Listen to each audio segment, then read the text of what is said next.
Sekarang kedelai sampai langka seperti ini. Indonesia ini sudah punya lahan begitu luas. Sampai sekarang Indonesia masih belum bisa nanam kedelai. Pemerintah itu hanya bisa ngomong secara teori. Coba keliling-keliling mana ada dinas pertanian, ada dinas yang di kabupaten-kabupaten turun ke jalan, nggak ada.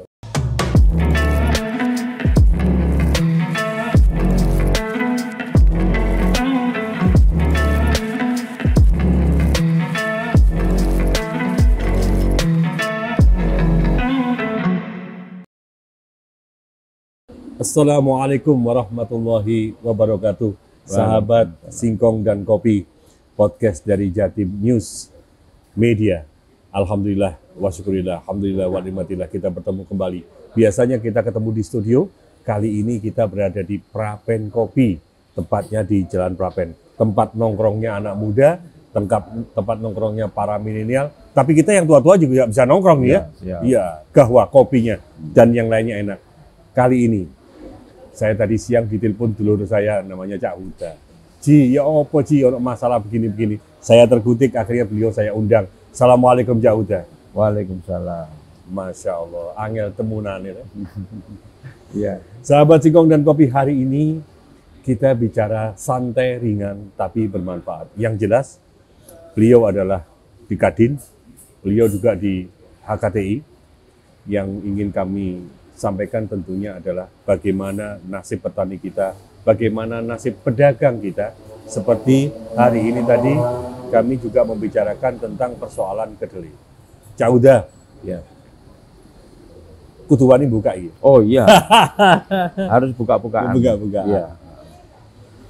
Yang jelas apa sih yang dibutuhkan? Kita nggak menyampaikan, nggak ngomong tentang pedagang yang sampean yang sudah pebisnis yang sudah luar biasa. Pedagang kecil ini kan kasihan. Hari ini tadi kami bicara tentang tempe. Hari ini kita bicara tadi tentang betapa mereka menghentikan produksi itu selama 3 hari. Dengan harapan pemerintah provinsi, pemerintah kota Surabaya, dan pemerintah nasional melihat keberadaan mereka. Informasi yang membuat saya sedih, ternyata kedelai itu didatangkan dari United States atau Amerika. Sampai tahu mangan tempe penyet Amerika. Oh, belum tahu. Mau dijelaskan kenapa kedelai harus dari Amerika? Ya. Kedelai kita kemana? Ya. Assalamualaikum warahmatullahi wabarakatuh. Permisa Singkong dan Kopi. Singkong dan Kopi di seluruh Indonesia. Ya. Supaya kita besar. Jadi begini, saya sebagai pelaku usaha untuk sembako, bahwa pemerintah itu hanya bisa memberikan sebuah kebijakan. Pemerintah hanya bisa memberikan kebijakan. Ya. Artinya rule game-nya saja. Ya, begitulah. Jadi ada dinas pertanian, ada dinas perdagangan. Ya. Sekarang kedelai sampai langka seperti ini adalah informasi bahwa di Amerika itu lagi ada anomali, ada iklim. Sehingga produksi di sana tidak bisa ekspor yang berlebihan. Nah, Indonesia ini sudah punya lahan begitu luas. Ada lahan hutan, masyarakat desa hutan itu, lahan-lahan itu sudah banyak sekali. Sampai sekarang Indonesia masih belum bisa nanam kedelai. Sedangkan China ini sudah bisa memproduksi menanam kedelai seperti Amerika. Indonesia itu impor bukan dari Amerika aja, tapi juga dari China. Oh, berarti pertanyaan saya ulang dong, ya. Di Cina, di Guangzhou tidak ada tempe penyet ya? Nggak ada. Adanya di kita, di Surabaya, untuk Prapen, sampai ya. Oke, lanjut. Nah, persoalannya adalah sampai kapan pemerintah itu berani untuk belajar di laboratorium yang di dinas pertanian itu supaya bisa membuat benih. China itu benih yang kedelai yang dikirim ke Indonesia ini itu semua dari Amerika, besar-besar kedelainya. Kalau dulu kita bisa nanam hanya kecil-kecil tumbuhnya. Nah, dari sini pemerintah ini keenaan. Dinas pertanian keenaan, perdagangannya juga keenaan. DPR-nya juga dinas yang komisi pertanian juga santai saja. Cak Huda. Ya. Kalau impor siapa sih yang diuntungkan? Ya, pedagang. Yang diuntungkan pasti pedagang. Pedagang besar dong? Iya, itulah pedagang. Pemerintah hanya bisa menerima divisa saja, Pak. Artinya kan pemerintah ini hanya mengeluarkan Ya, regulasi-regulasi. Oke. ini. Catatan yang perlu saya sampaikan juga. Cak, betapa kemarin sudah ada pengumuman bahwa Jawa Timur ini ketahanan pangan nomor 1 di Indonesia. Ya. Cak, udah beras gabah kering kita itu sudah mencapai prestasi yang luar biasa. Ya. Apa artinya itu? Itu kan teori. Oh, Pemerintah itu hanya bisa ngomong secara teori, data. Banyak kalau data. Coba keliling-keliling mana ada dinas pertanian, ada dinas yang di kabupaten-kabupaten turun ke jalan, nggak ada. Itu semuanya dapat dari data, dan data. Kita sebagai pelaku pertanian juga, saya juga pelaku pertanian, saya juga pelaku perdagangan. Nah, terutama di sembako. Ya, itu. Nah, kalau kita berpikir omongan dari pemerintah yang selalu surplus, Jawa Timur surplus, itu hanya sekedar teori. Tapi kenyataannya di lapangan itu ketika petani lagi panen, harga jatuh. Ya kan? Harga jatuh. Bulog sendiri juga nggak bisa untuk menjadi standar harga, nggak bisa. Kalah dengan pedagang besar. Oke, Cauda. Ya. Catatan kecil tadi, ketika saya bicara dengan pengrajin tempe di Surabaya. Ya. Di Surabaya ini ada kampung tempe namanya di Tenggilis. Ya. Kampungnya Cak Safa Rauf. Ya. Sahabat kita. Ya. Ya, mereka menjerit karena harga kedelai yang semisalnya 7.000, 7.500, sekarang naik 11.000. 11.000 ya. 11.000. Ya. Nah, sampai pengusaha ini gimana kok sampai seperti ini? Kan menjerit. Ya. Tempe ini biasanya ukurannya segini jadi segini. Iya, benar. Ya. Bagaimana menurut Pak Jokowi? Tetap ke arah pedagang besar. Jadi yang namanya pedagang besar itu ketika panen dia bisa ngambil sebanyak-banyaknya, disimpan. Kemudian dikeluarkan, apalagi barang import ya, apalagi produk import, itu pasti disimpan lah. Karena pemerintah sendiri juga nggak bisa apa-apa lagi kan. Akhirnya dikeluarkan kebijakan yang kecil dan harga sudah mulai dinaikkan. Nah sekarang yang kuasa siapa? Pemerintah atau pedagang?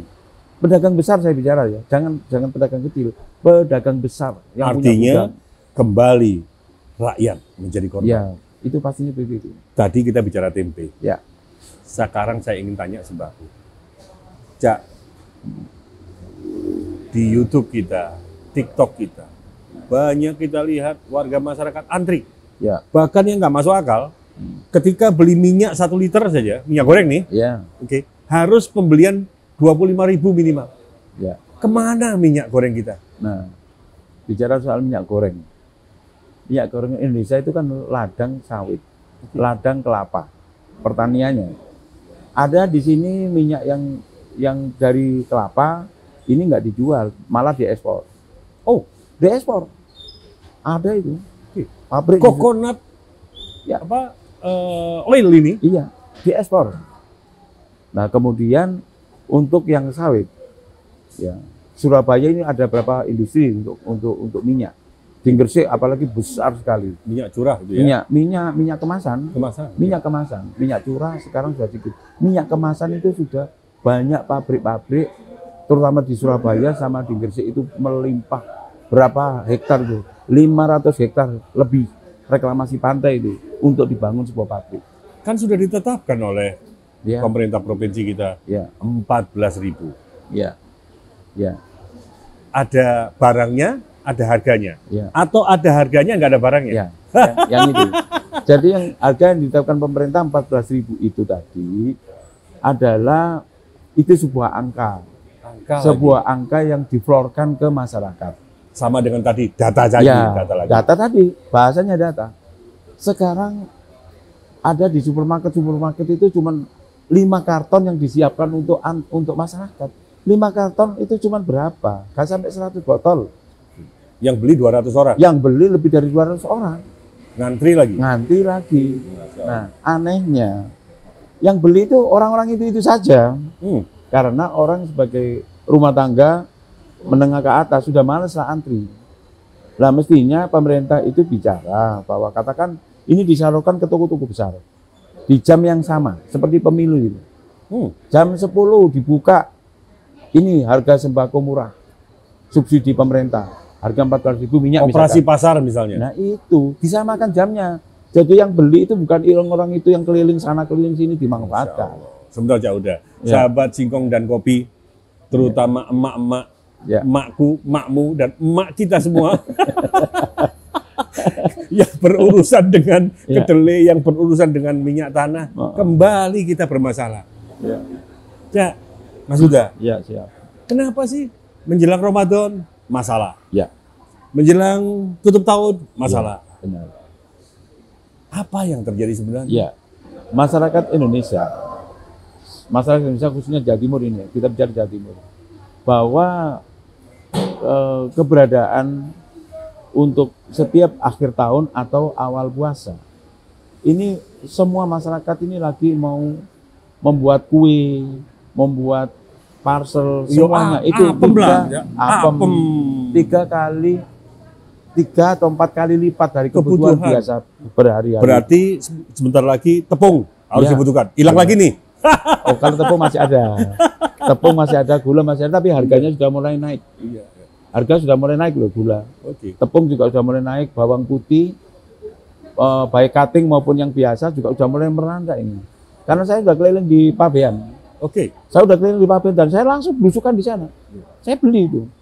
Harga HET di Pabean sekarang untuk apa namanya itu bawang putih cutting itu sudah mencapai 24.000. Apalagi di pasar-pasar sudah 26. Nah itu. Jadi gimana ya? Maksud saya itu di kelurahan-kelurahan, kecamatan-kecamatan itu minimal harus turun ke pasar-pasar lah. Masa pemerintah yang paling bawah kelurahan biar survei. Lah kalau seperti ini ibu-ibu itu kan ada kelas-kelasnya. Ada yang kelas-kelasnya ke pasar, ada yang melijo-melijo itu datang ke rumah-rumah. Yang naik sepeda maupun pakai motor. Okay. Seperti itu. Jadi kebutuhan-kebutuhan menjelang Lebaran, menjelang puasa sini saja itu sudah 3 kali lipat, sampai 4 kali lipat. Ini sebentar lagi gula naik, minyak nggak akan bisa turun. Alasannya di pabrik, alasannya di gudang kosong. Saya itu nyimpen order ke salesman minyak gitu ya. Sudah 1 bulan ini cuma dapat 10 karton, 20 karton. Sedangkan saya di Surabaya ini sudah punya toko 4. Saya punya toko itu. Toko sembako. Saya namai toko sembako UMKM. Kan udah jelas ada tokonya. Jenisnya itu sembako. Itu nggak dikasih. Tidak dikasih. Apa alasannya? Alasannya barang kosong. Lah, masyarakat sama. Ada barang Pak tapi harganya 20.000 per liter. Ada barang Pak kalau di tingkat Surabaya sama Gresik 18.000. Di Lamongan itu harga sudah 20.000 per liter. Lamongan Bojonegoro Tuban. Belum yang termasuk Matraman atau di Tapal Kuda. Harga ada tapi barang ada harganya di atas 18.000, 20.000. Terus bagaimana pemerintah mau halo-halo ke para pengusaha? Ini bagaimana nih pabrik-pabrik itu? Pabrik jalan terus. Jadi ini bukan persoalan distribusinya, bukan? Saya pikir bukan. Ya, ini adalah barang itu sebenarnya ada. Kalau info yang saya dapat, info yang saya dapat kemarin hari Sabtu kemarin ada rapat koordinasi Dirjen Perdagangan di kantor perdagangan saya, kebetulan agak terlambat datangnya. Itu Pak Dirjen menyuarakan bahwa barang ada. Loh, ini kalau Dirjen ini kualitas kelasnya nasional. Nasional. Mengatakan barang ada. Melimpah. Tapi kenyataannya tidak ada. Bukaviva kemarin, saya melihat beberapa komentarnya juga itu. Dia sampai heran. Bukaviva sudah pernah sowan ke Wilmar Gresik itu ya. Di sana. Barang ada kok. Tapi penyalurannya ke distributor itu ada. Dari distributor ke masyarakat. Tidak ada. Nah itu persoalan jadi itu. Terus Satgas Pangan itu di mana sekarang? Harusnya pemerintah menurunkan Satgas Ketahanan Pangan. Nggak ada yang keluyuran di gudang-gudang. Nggak ada yang mau mengecek di mana sebenarnya barang-barang minyak. Kok sampai nggak ada seperti ini, memalukan Pak. Sedangkan tanah kita di Sumatera, di Sulawesi, di Kalimantan, sepanjang kita kalau mau turun pesawat itu semua hijau-hijau itu sawit Pak. Sawit. Jauh dah. Iya. bukankah kita sudah paham bahwa itu adalah domain daripada Kementerian Perdagangan? Ya. Itu domain daripada Kementerian Pertanian. Ya. Saya juga ingin tanyakan, dua lembaga kementerian ini ketika berinteraksi dengan dunia internasional yang berhubungan dengan barang-barang impor, Ya. gimana sih? Ya. Jadi begini, kalau saya melihat bahwa ini banyak sekali broker-broker. Tuh, kan ada SIP-nya, ada SIP. Ya. Kemudian di pertanian ada agrobis kan Ya. gitu. Itu hanya teori. Jadi saya itu pernah ngurusi impor saya. Saya juga ada pabrikan kecil-kecilan non industri ya.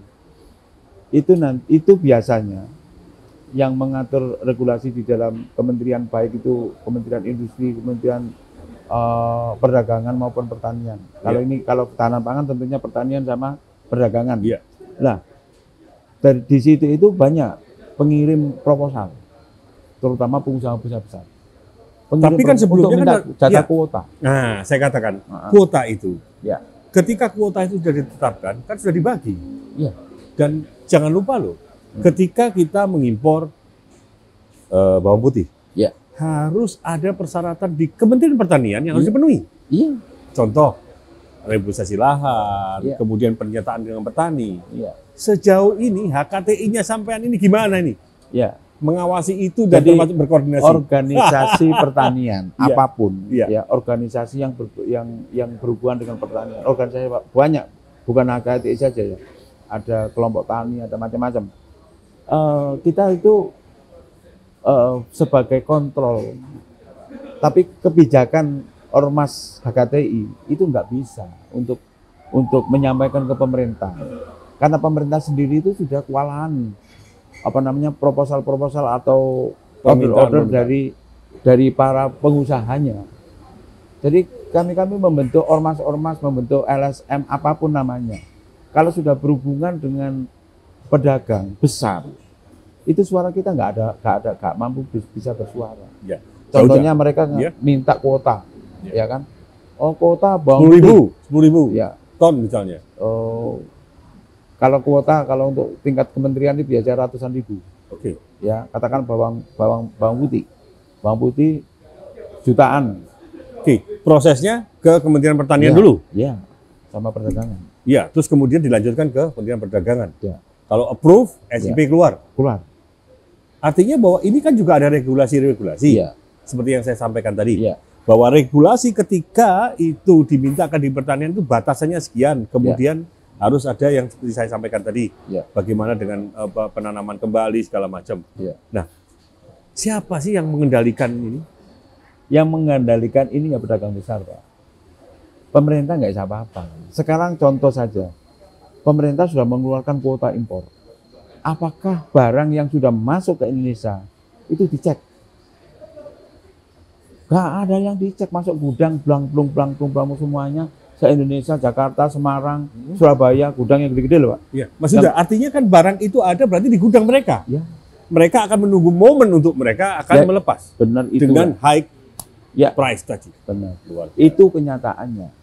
Terus sekarang masyarakat kecil itu oleh opo?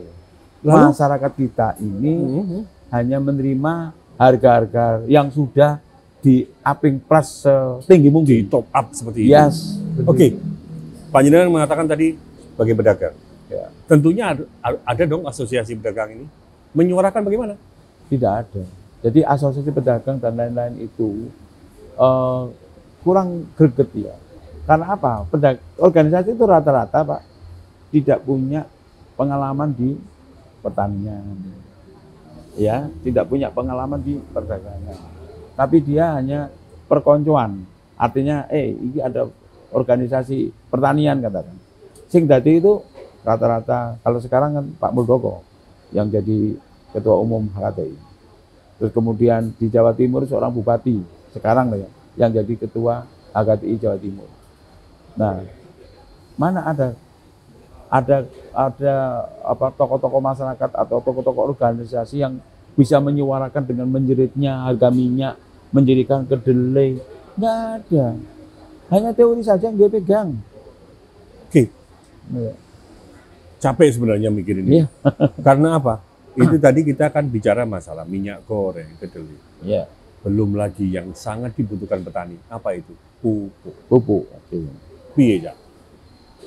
Jadi begini, pupuk, barang-barang kebutuhan pokok dan pupuk itu seirama.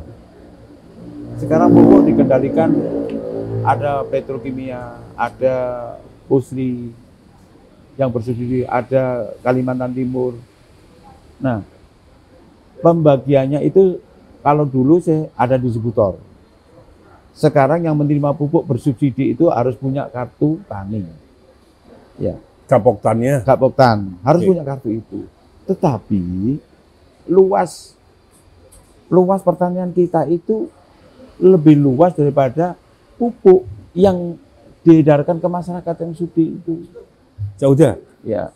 Misalnya ini, saya di Wonocolo katakanlah. Ya. Sawah saya 5 hektar. Ya. Tentunya data saya ini harus terinput oleh pemerintah Ya. Benar. bahwa Haji Nurman Ya. punya tanah. Ya. Berarti saya sendiri ini akan membutuhkan pupuk dalam 1 hektar itu sama dengan sekian ton. Ya. Benar. Kan ada hitungannya, ada datanya. Ya. Kenapa tetap tidak terpenuhi pupuk itu? Ya. Alasannya distribusi. Jadi para agen-agen daerah yang dikirim dari masing-masing daerah ya, masing-masing kabupaten, ini kan sudah terdata. Bahkan kembali lagi, karena pupuk itu langka, pupuk itu secara ekonomi untungnya banyak, ya ada penyimpangan-penyimpangan. Dari data katakan 1000 ton, 1000 sak katakan. Yang mampir ke agen pupuk itu cuma sekian, sak lainnya BUMDes itu sudah banyak. Sekarang kan BUMDes kan dikasih namanya pasar-pasar yang dibentuk oleh lurah-lurah di daerah-daerah itu. Itu masih banyak penyimpangan. Oke, sekarang yang saya ingin tanyakan, apa upaya panjenengan? Tentunya kita harus punya idealisme. Ya. Ya. Kita harus melihat masyarakat kita. Ya. Menjerit masalah kedelai, menjerit ngomong kedelai, menjerit di situ, tapi menjerit lagi di tempe dan tahu. Ya. Belum yang lain. Ya. Ngomong tentang sembako, menjeritnya di minyak goreng dan segala macam. Ya. Organisasi panjenengan di AKTI maupun di Kadin, apa yang harus dilakukan? Ya. Jadi Menghadapi masalah yang seperti ini. ya. Jadi begini, teman-teman di Kadin Jawa Timur yang dipimpin oleh Dr. Alim Tualeka, kita berdiskusi.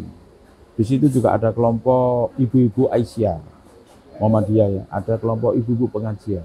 Oke. Ya, itu sudah kita datangi bahwa kebutuhan minyak sekarang ini sudah nggak bisa dihitung dengan nalar. Tetapi upaya kita untuk mencari minyak di distributor itu pun nggak dapat. Saya tidak menyalahkan yang punya distributor. Alasannya kalau barang kosong kita nggak bisa mangsa, padahal duit sudah ada. Ya, ini yang perlu untuk bergerak cepat ini adalah Satgas Ketahanan Pangan. Pemerintah itu harus turun ke daerah, turun ke gudang-gudang untuk memeriksa mana saja distributornya, kemana saja. Artinya dinas Ya. perindustrian dan perdagangan kan Ya. punya data ini. Lah, Data distributor ini A, B, C, D, dan sebagainya. ya. Kenapa tidak duduk bersama dengan pemerintah untuk mengecek itu? Kami sudah lakukan upaya untuk ke dinas perdagangan Provinsi.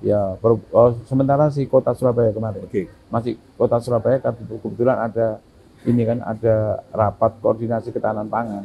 Ya. Saya masuk di situ. Justru saya heran dan aneh, Bulog sendiri itu kalau kedatangan kami ke sana, itu kami itu seolah-olah kayak semacam apa ya, tidak dihiraukan. Bapak sibuk kayak ada rapat kayak itu, pejabat sekarang tuh begitu. Nah, kami yang sudah peduli dengan masyarakat, peduli dengan para anggota yang kita sudah punya UKM, ada catering Surabaya itu jerit semua Pak. Catering itu jual berapa, persaingan saya kayak gini. Catering, kebetulan saya juga punya catering juga. itu 2 tahun ini habis, kita nggak bisa jual apa-apa. Nggak bisa jual apa-apa. Cauda, Ya, menyedihkan sekali ini. ya, Sahabat Singkong dan Kopi dan emak saya, emak sampean dan emak kita semua. Setelah COVID kita tidak berdaya, kita tidak mampu. Perhotelan sepi, ya, dibatasi pengunjung, benar. hanya 25%. Ya, Kemudian pasar kita sepi, kita ada dihadapi masalah begini, sangat menyedihkan. ya, Perlu adanya upaya-upaya yang tegas untuk ya. semakin ini bisa terselesaikan secara simultan. Ya. Harapan panjenengan ke depan bagaimana? Ya, harapan kita yang peduli dengan masyarakat, Pak. Saya juga sebagai pedagang juga, itu saya nggak bisa apa-apa. Yang benar-benar saya hanya kepingin agar para pejabat itu tidak turun di jalan, turun di kampung-kampung mendekati pemilu, pada saat pemilu. Oke, pencitraan namanya itu ya? Ya, itulah. Nah sekarang ini katakan saya ke gubernur, diterima nggak saya di gubernur? Nggak mungkin diterima. Saya ke bupati, diterima nggak? Nggak mungkin diterima. Orang kepala dinas saja nggak diterima. Nah, sok-sok pejabat sekarang ini itu yang membuat pekerja-kerja sosial seperti kami-kami ini, baik di aktivis, baik di ADI dan lain-lain. Loh, kita juga perlu makan, Pak. Kita juga ada usaha, ada waktu kosong, kita mau sowan-sowan ke sana, ke Bulak aja, nggak bisa. Nah itu, para pejabatnya itu yang saya minta agar dengarkan masyarakat ini, dengarkan suara ibu-ibu ini. Itu yang saya minta. Jangan belajar di teori. Jangan hanya data dan data saja. Jangan data, itu nggak bisa. Di masyarakat Madura, di Kamal, kemudian di masyarakat Gresik. Gresik itu minyak terbesar di Indonesia, tapi masyarakatnya nggak ada. Pupuk sama, pupuk ada di Gresik, tapi begitu musim tanam nggak ada pupuk, terus bagaimana? Itu persoalannya. Baik. Itu pemerintah yang harus sigap, jangan menjadi orang yang sok ketika menjadi pejabat. Ya. Mas Huda, Ya. tentunya ini pertemuan pertama dan Ya. tidak harus pertemuan ini kita Ya. dan harus kita sambung lagi dengan pertemuan-pertemuan berikutnya. Ya. Sahabatku Singkong dan Kopi, melalui pembicaraan santai tapi insya Allah bermanfaat, ini adalah memberikan informasi. Podcast kita Singkong dan Kopi ini ingin memberikan wacana, memberikan wawasan kepada pemerintah kita untuk melihat faktor kenyataan ini. Dan harapan kami selaku host daripada Singkong dan Kopi, saya Haji Norman dan Mas Huda yang narasumber saya, bahwa persoalan-persoalan ini harus segera terselesaikan. Cak Huda, monggo disampaikan closing statement penutupnya bagaimana? Silakan. Ya, jadi para pemirsa Singkong dan Kopi. Singkong dan Kopi yang nantinya akan tersebar di Indonesia, mudah-mudahan saja. Ya. Ya, bahwa masyarakat ini sudah capek dan kenyang. Kita itu Dengan masalah. dengan masalah-masalah, ya, dengan masalah-masalah yang kehabisan minyak, kehabisan gula, kehabisan beras. Tahun reformasi yang lalu itu beras, minyak yang hilang. Kemudian 3 tahun yang lalu sebelum COVID ini gula yang hilang. Sembako ya. Sembako, yang dikejar hanya sembako.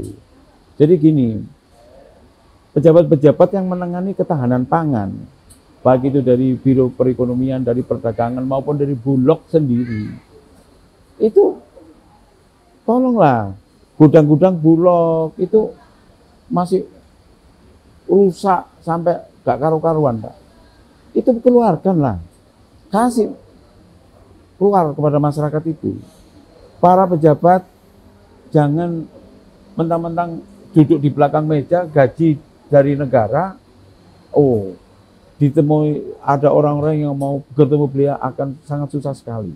Nah ini yang saya merasa miris sebagai penggerak sosial. Saya merasa miris, saya hanya masyarakat biasa, saya hanya pedagang, tetapi saya melihat kondisi ekonomi yang seperti ini, mendekati Lebaran, habis kena COVID, pekerjaan semuanya sudah banyak yang hilang. Nah tolonglah pemerintah Jawa Timur, pemerintah Surabaya juga ada greget. Dan ini untuk wali kota maupun untuk kepala-kepala daerah di Jawa Timur maupun di Indonesia, tolong turun ke lapangan. Jangan turun ke lapangan ketika ada maunya, ada unsur politik, itu saja. Ya, turun ke tangan, Ya. turun ke lapangan. Terima kasih, Cak, Ya. bahwa kita bicara di sini, sahabatku Singkong dan Kopi, dari sisi pedagang. Karena beliau ini pedagang, beliau juga usahanya untuk menjual sembako, dan hari ini apa yang beliau sampaikan kepada saya, Cak Uda kepada saya, cocok tadi yang disampaikan oleh para pengrajin tempe. Ya. Persis dengan omongan panjenengan. Ye. Dan ada kesimpulan yang luar biasa yang saya hadapi. Pengusaha kita ini adalah pengusaha yang tangguh. Ya. Bagaimana tidak? Susah seperti ini, beliau masih tersenyum, beliau masih pakai jas, Ya. masih percaya diri. Ya. Tadi yang bakul tempe tetap masih tertawa. Luar biasa. Berarti bukan persoalan ketahanan pangan dan sembako, tapi ketahanan mental daripada pengusaha dan pengrajin dan petani. Ya. Sepakat ya? Siap. Demikian sahabatku Singkong dan Kopi. Mudah-mudahan ini semua bermanfaat, dan Mas Huda serta Mas Alim dan kawan-kawan yang lain, mari kita kerjasama di podcast Jatim News Media ini, khususnya di podcast Singkong dan Kopi, untuk menyuarakan tentang keberadaan kita. Biarkan didengar dan menjadi catatan digital buat kita. Akhirul kalam, wallahul muwafiq ila aqwamit thoriq. Wassalamualaikum warahmatullahi wabarakatuh. Waalaikumsalam. Salam Singkong dan Kopinya gini. Iya.